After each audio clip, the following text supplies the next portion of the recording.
We are here with the legendary sportscaster Marv Albert.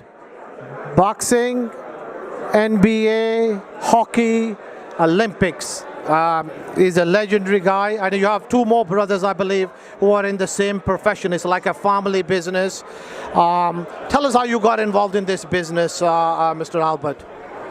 Well, it's what I wanted to do from about the third grade on, and I would always shut the sound down on the television, and with a tape recorder that my parents got me, I would actually do the play-by-play, and usually I'd annoy everybody around me doing it. But I started to bring the recorder to Madison Square Garden, to ballparks, and then I went to Syracuse University and was on the radio station, TV station there. Ended up working for a sportscaster by the name of Marty Glickman.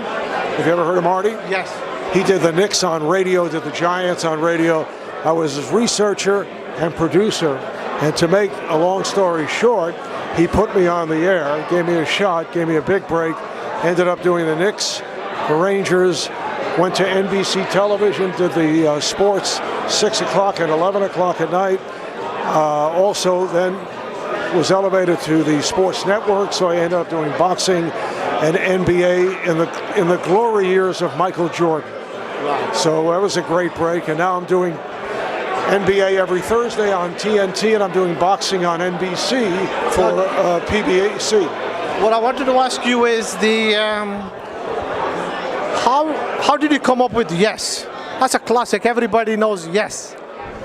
Well, there used to be a referee by the name of Sid Borgia, a very animated referee who would always say yes and it counts if a player would drive to the basket and would score and then would be fouled. So I was kind of shy, but when we play in the schoolyard, there was always a kid who would announce games, and he would say yes.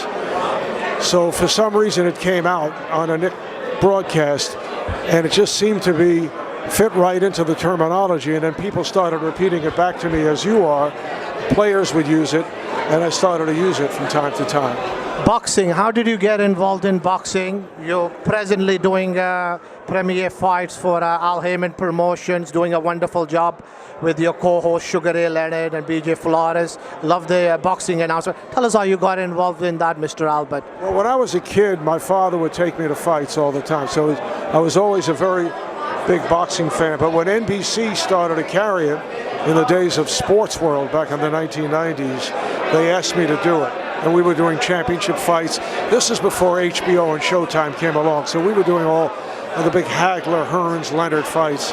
And now I'm fortunate enough to work, since NBC got it back, they got permission from TNT to let me do it. And I'm fortunate enough to work with Sugar Ray Leonard as one of my sidekicks, along with BJ Flores. Tonight you are in the Sports Broadcasting Hall of Fame. Congratulations, sir.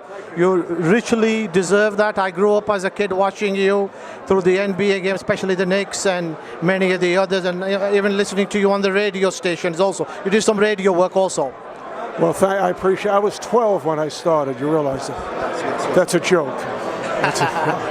All right. Hello, World Liberty TV. It's a pleasure and an honor to be with you.